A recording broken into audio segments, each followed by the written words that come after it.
Oh, hi. Welcome to Aquatazoo, where we like to nerd out over all things zoo and aquarium related.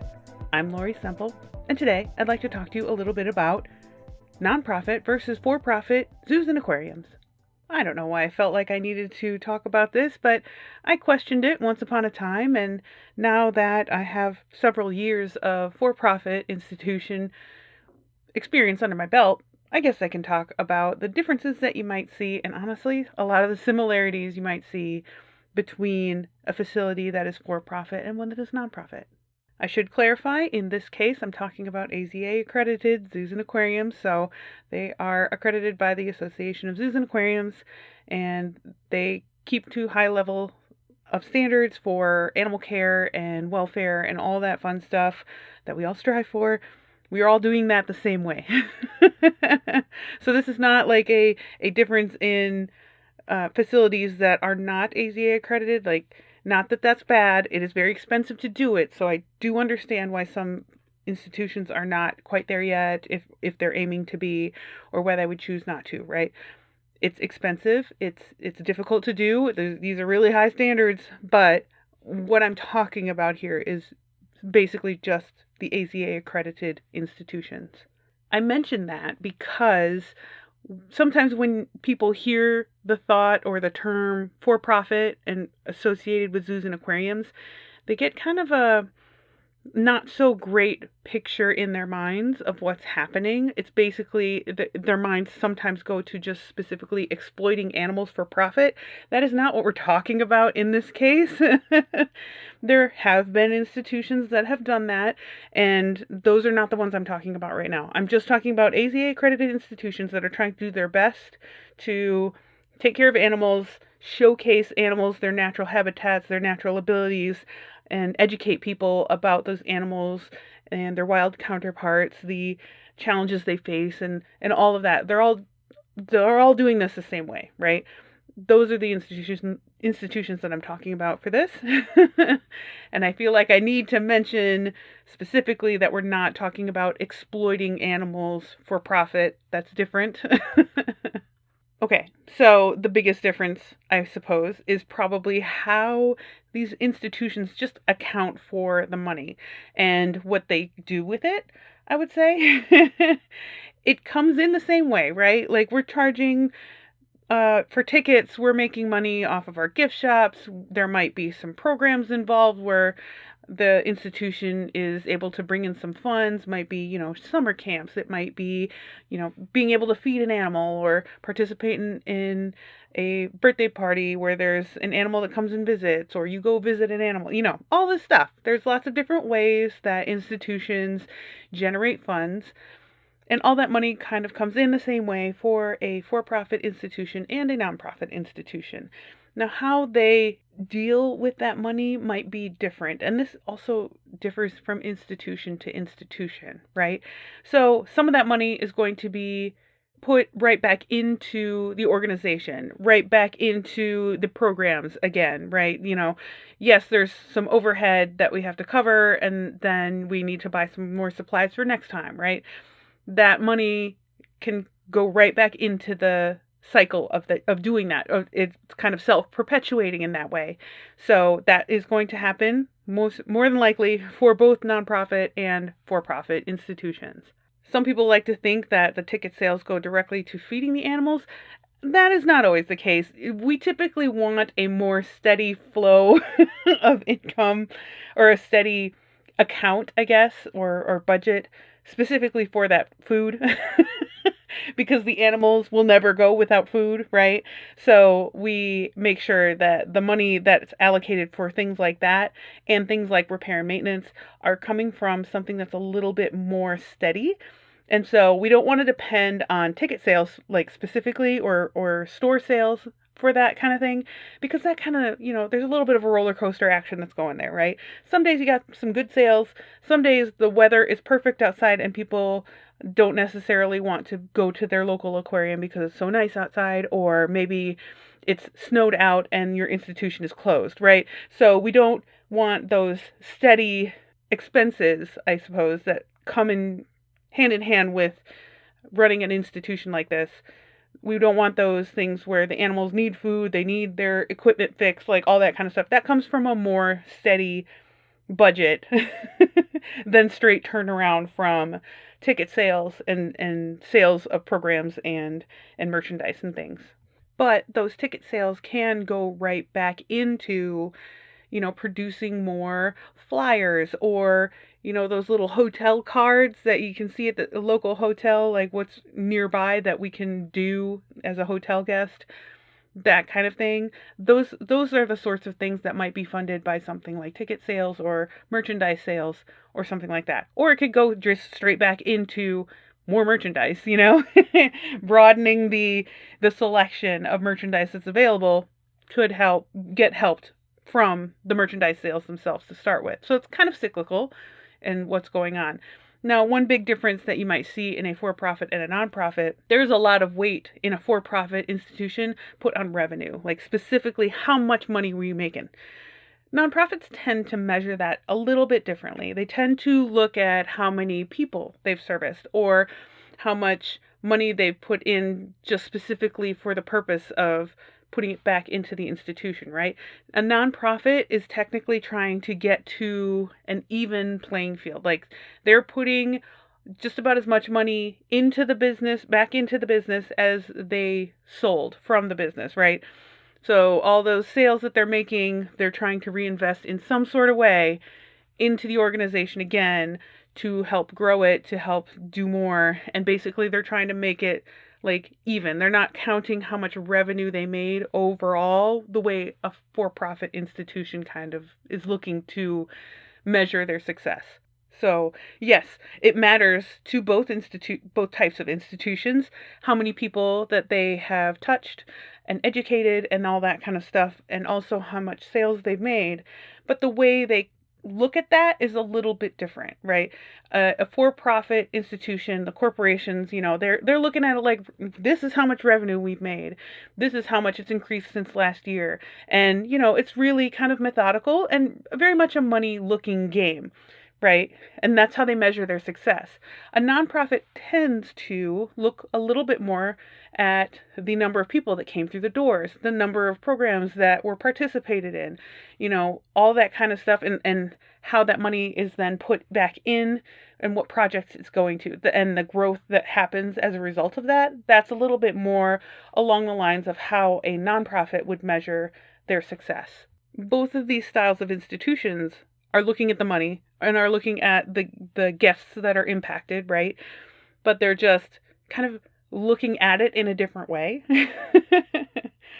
And having experience now in both arenas, they operate day to day super similarly.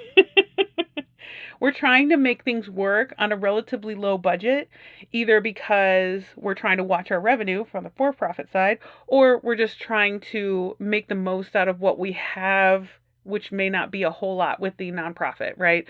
We're depending on the success of the business to decide how much money we have available to do big projects and make big improvements.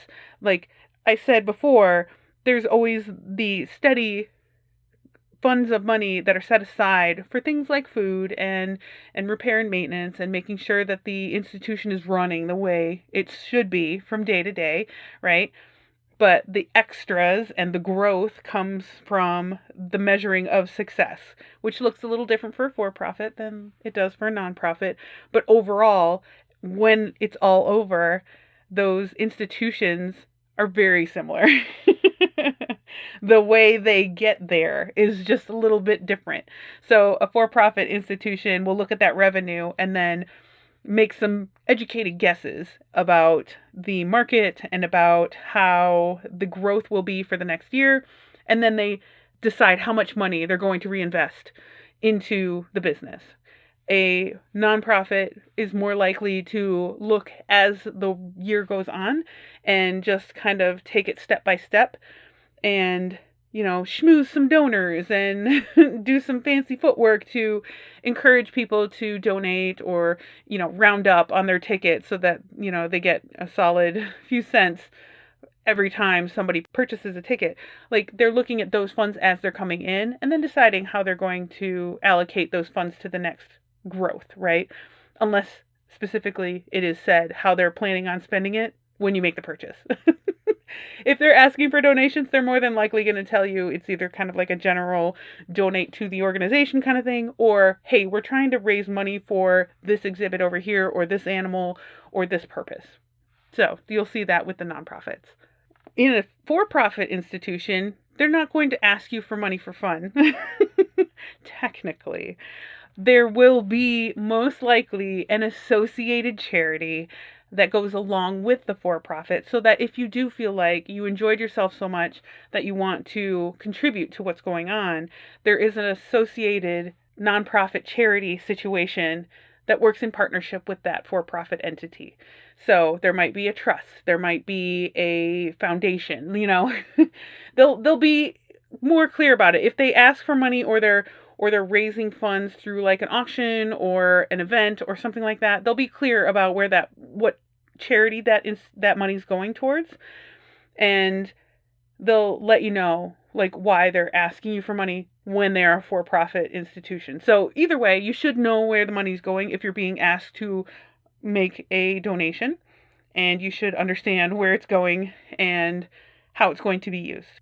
But just know that if you're in a for-profit institution, if they do ask you for money, they're asking for money for a partnership type of foundation or trust or charity of some sort that's associated with them. You're not donating money towards the corporation. That'd be silly. That's not how they operate. But there's very much a foundation or a trust or some sort of charity organization that they're working in partnership with, and that nonprofit arm of the organization is the one receiving the money, not the corporation, not the business that is for profit, right? It's the charity side of it. And that charity can change. That's one kind of cool thing about working with for-profit institutions. They can change that charity up if they want to, right? So in certain times of year, it might be for animal stuff, and it may be that all the time. But they could also have the option to switch it up and put any extra money that has come in as donations towards a children's charity or towards an education initiative, So there's a little bit more flexibility there as to how they handle donations based on, the advertisement of like what you're donating towards. They're going to let you know, and they're not going to ask you for money for a corporation because that's not legal in the US. But if there's a charity involved, it could change, which is kind of neat because like an institution can choose to donate towards a children's charity maybe at the Christmas time, at the holidays, and then the rest of the year do the animal stuff. They can change it up based on what's going on or what's needed. Disaster response in some areas is really important and depends on a lot of donations from generous people, right?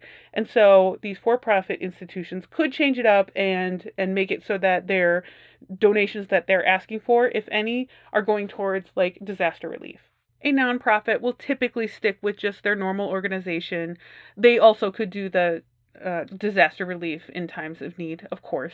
But more than likely, they're going to mostly stick with their own organization as the recipient of any donations, if people are being generous enough to give those, just to lessen the confusion about why they're receiving money. If they change that up a lot, it's could get a little confusing, right?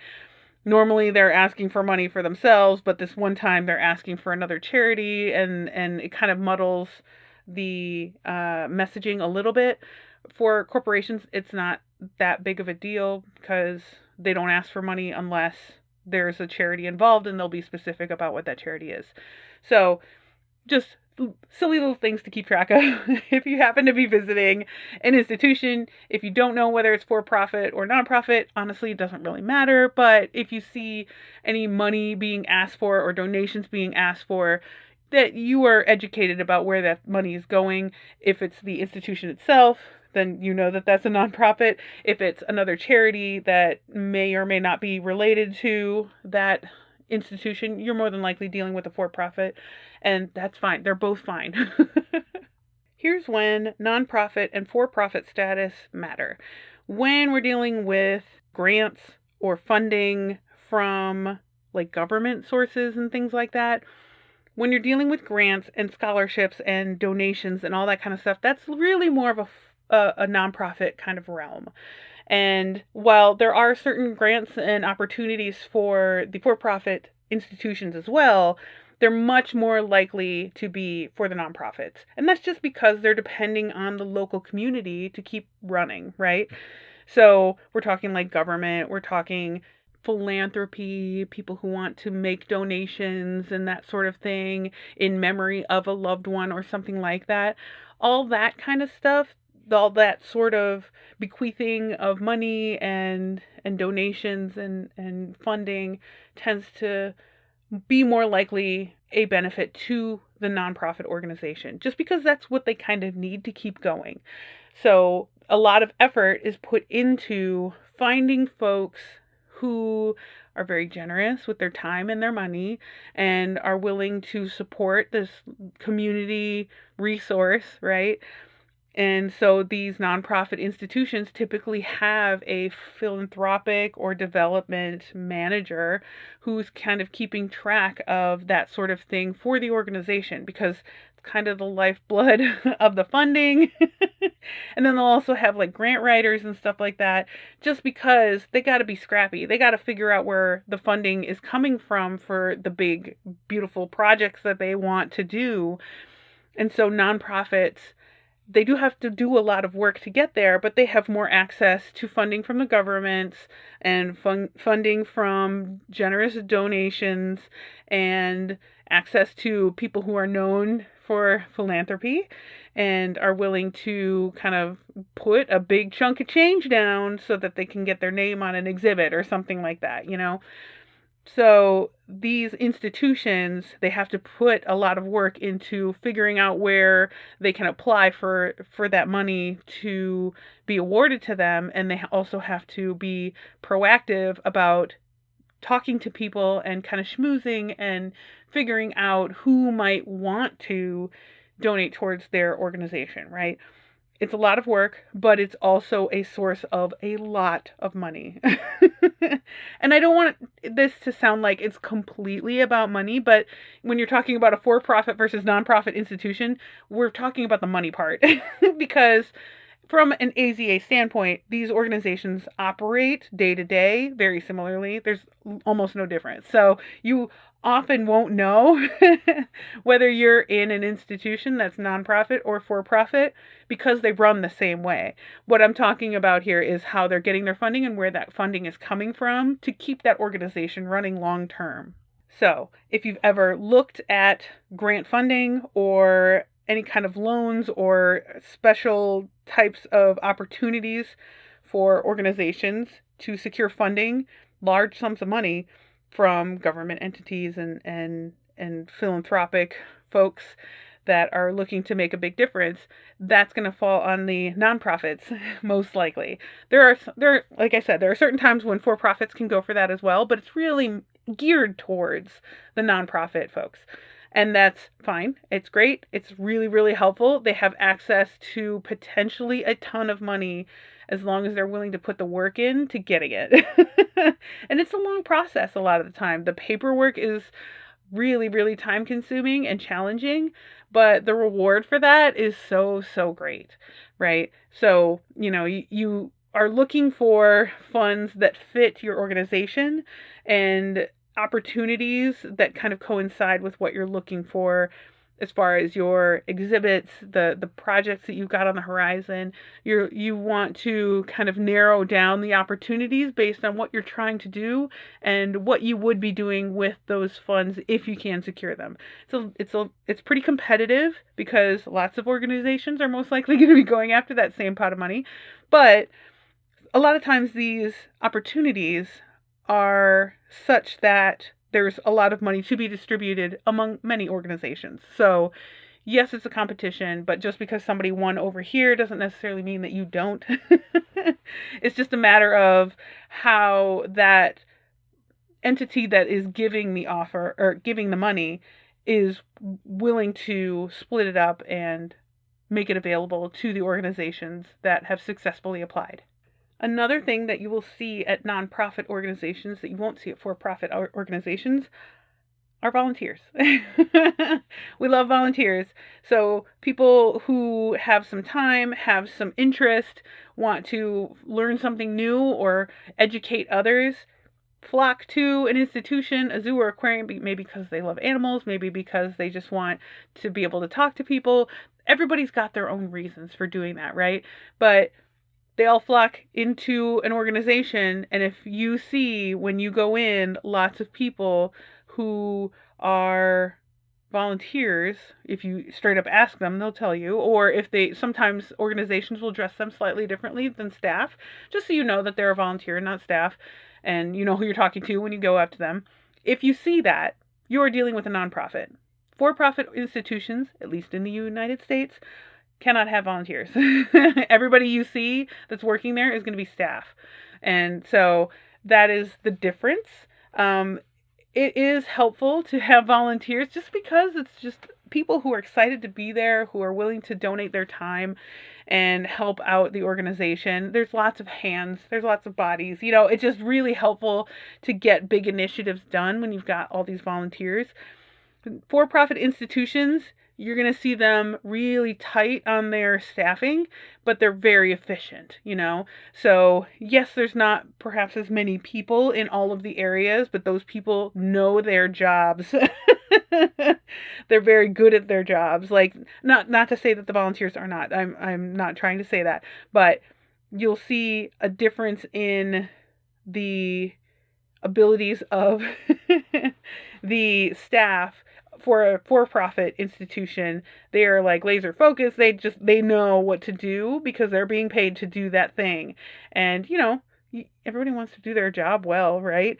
So they're trying really hard to make a lot out of a little bit. So there's not that many people around to help them carry the load of educating all these guests that are coming in and everything, but they're very good at it. Like they know what to do. Whereas the nonprofits have lots of folks who are all willing to do the same types of things, but they're not being paid to do that. I feel like, I don't know how I want to, how to describe this. It's a little bit more relaxed, I would say. It's not quite as this is my job kind of thing most of the time. You know, everybody's different how they handle this, but you're going to see less staff in a for-profit institution that are very pointed about what they're doing and how they're doing it because they have their rules and regulations. They're being paid to do this thing. And then on the nonprofit side, you've got wonderful volunteers who are a little bit more relaxed and just kind of chill and just doing it because they love it and not because they have the laser precision, I guess. I don't want this to sound bad on either group.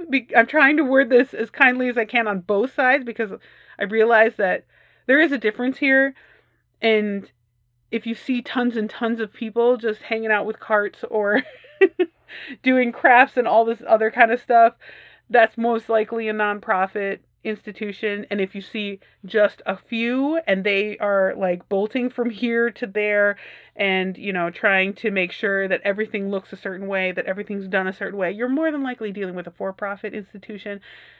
And there is some overlap, you know, because some people are just like that by personality. But if you're looking at the staff and they seem like they are being paid to do their job and they do it in a very certain way, that's probably a for-profit. If you're kind of lackadaisically chatting it up with some volunteers who are very chill, that's most likely a nonprofit. So it's not like super obvious, but there will be a difference in how many people are available in any given situation. The volunteers are going to be numerous, more than likely. The staff are probably not. And that goes for both, because the staff have jobs to do that they're being paid to do. They have to make sure everything's getting done in a certain way, at a certain time, you know, all of that. All of those inner workings of a zoo or aquarium still have to get done, and that's getting done by staff most likely, in either case.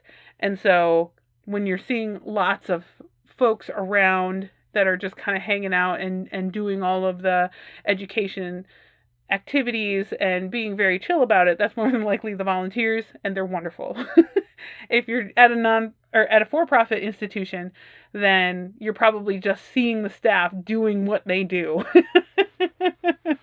Not that it's bad, they're doing it with purpose. Like, they're trying to make sure that everything is getting done as scheduled. And so there's going to be fewer of them around, but they'll be very poignant about what they're doing. So all this to say that you can spot some differences when you're in an institution that is for-profit versus one that is nonprofit. But at the end of the day, for AZA accredited institutions, the animal care is the same. The repairs and everything that needs to happen, that's all the same. The welfare is the same. The work that's getting done, generally the same. You know, everybody's typically selling tickets at the door. If they're not doing that, they're selling merchandise probably. You know, you get dumped after the end of the whole encounter. You're dumped into the gift shop, right? They want you to spend a little bit of money there, get you some magnets and t-shirts and things. Both of them work the same way in a lot of different scenarios. The difference tends to be strictly with money, and it's not, you know, for-profits are big, angry, terrible entities, evil, whatever. It's not like that at all. And so I say that because for years and years, I only worked in nonprofits, and I had a view or a thought about for-profit institutions that turns out pretty wrong. They operate very much the same way. All the welfare is the same. All the animal care is the same. Whether they have volunteers and stuff, that's different. Whether they have, you know, a charity involved, that's different. Where that charity money might be going is different. And just kind of how they secure funds and how they look at their success and measure their success is a little different for a for-profit versus nonprofit. And it's not necessarily a bad thing. All of that stuff still happens. We're going to do it another year, right? Like, at the end of the year, we look back and see how things went. Okay, we make our plans for the future and we implement those plans, right? So it's perhaps a little bit faster paced in a for-profit institution and a little bit slower paced in a nonprofit institution. But overall, as far as the animal care, the visits go, the education aspects go, more often than not, it is the same. It's the same sort of experience that a guest might see. If you know what you're looking for, you'll notice that there's a difference, you know, like specifically when it comes to volunteers. That's something that you can see and measure. There's a lot of people around here that's more than likely volunteers. But overall, the business kind of operates similarly. And I feel like that's good, you know.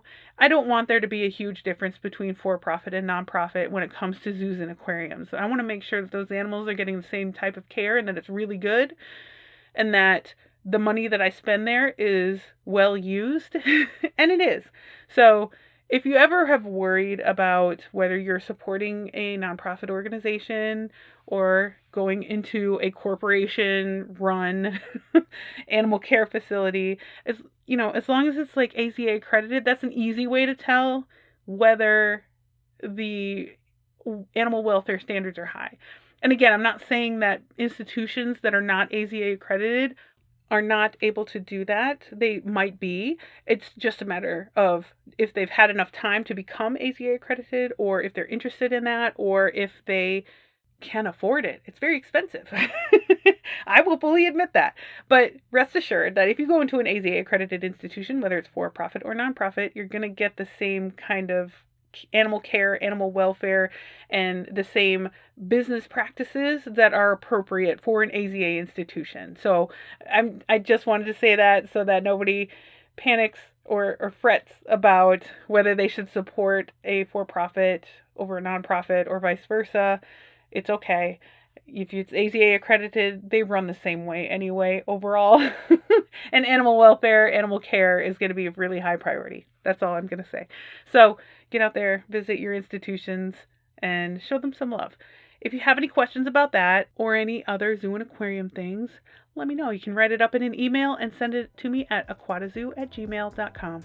If you're enjoying the show, and I hope that you do, don't forget you can follow or subscribe on your podcast player of choice. That way you'll get all of that sweet, sweet content as soon as it releases. If you'd like to support the podcast directly, you can find me at patreon.com/aquatazoo. And if you're looking to take a vacation and you don't know where to start, I happen to be a personal vacation advisor with Magical Vacation Planner, and I would love to help you out. It does not cost you anything extra. The links are in the show notes. Okay, thanks for listening. I heart your faces. Okay, bye.